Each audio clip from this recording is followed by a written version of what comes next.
Iran की नई धमकी। जी हां, ईरान ने बड़ा बयान दिया है, धमकी दी है ईरान ने कि अगर अमेरिका ने दोबारा हमला किया, यानी फिर अगर अमेरिका की नीयत खराब हुई तो खलीजी ममालिक भी महफूज नहीं रहेंगे।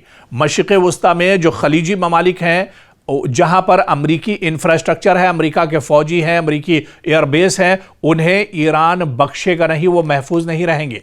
क्योंकि आप तसव्वुर कीजिए, मशरिक़ वस्ता में जंग वक्ती तौर पर रुकी हुई है, लेकिन बारूद की बू जो है अभी भी फजाओं में मौजूद है। ईरान और अमेरिका के दरमियान कशीदगी कम होने के बजाय नए मरहले में दाखिल होती दिखाई दे रही है।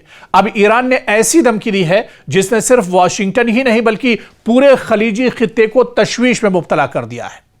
ईरानी हुक्काम के मुताबिक अगर अमेरिका ने एक बार फिर ईरानी सरजमीन पर हमला किया तो सिर्फ अमरीकी अड्डे ही नहीं बल्कि वो खलीजी ममालिक भी निशाने पर आ सकते हैं जहां अमरीकी फौजी तंसीबात मौजूद हैं या जहां से अमेरिका को फौजी ताउन हासिल होता है।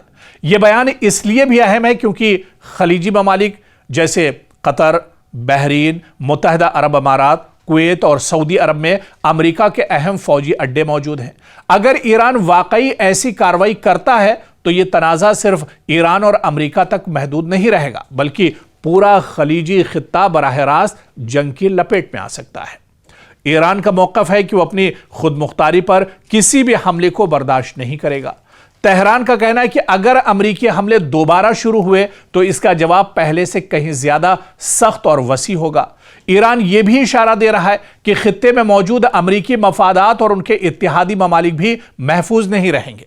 तो दूसरी जानिब अमेरिका ने अभी तक इस धमकी पर बाज़ाब्ता रद्द-ए-अमल नहीं दिया है, लेकिन अमेरिकी हुक्काम पहले ही वाज़े कर चुके हैं कि अगर ईरान ने अमेरिकी मफादात या फौजियों को निशाना बनाया तो जवाब भी भरपूर होगा। इस सूरत हाल ने खलीजी ममालिक को मुश्किल पोजीशन में ला खड़ा किया है। एक तरफ वो अमेरिका के करीबी इत्तेहादी हैं, उनके अलायंस हैं, जबकि दूसरी तरफ वो ईरान के साथ बराह रास्त तसादुम से भी बचना चाहते हैं। और यही वजह है कि कई खलीजी ममालिक पस पर्दा सिफारती कोशिशें तेज कर रहे हैं ताकि खित्ता एक नई जंग से महफूज रह सके। ऐसे में जो एक्सपर्ट हैं, जानकार हैं, माहिरीन हैं, इनका कहना है कि अगर अमेरिका और ईरान के दरमियान दोबारा फौजी कार्रवाइयां शुरू हुई तो इसके असरात सिर्फ मैदान जंग तक महदूद नहीं रहेंगे बल्कि आलमी तेल की कीमतों में ज़बरदस्त इजाफा हो सकता है। अबनाए हुर्मुज के जरिए तेल की तरसील मुतासिर हो सकती है, आलमी तिजारत को नुकसान पहुंच सकता है और पूरी दुनिया की मईशत पर इसके असरात मुरत्तब हो सकते हैं। और अब सबसे बड़ा सवाल यही है कि क्या यह सिर्फ दबाव बढ़ाने के लिए दी गई सियासी धमकी है या वाकई ईरान ने अपनी हिकमत अमली तब्दील कर ली है। क्या अमेरिका कशीदगी कम करने की कोशिश करेगा या खित्ता एक बार फिर बड़े तसादुम की तरफ बढ़ रहा है? यह बहुत अहम सवाल है।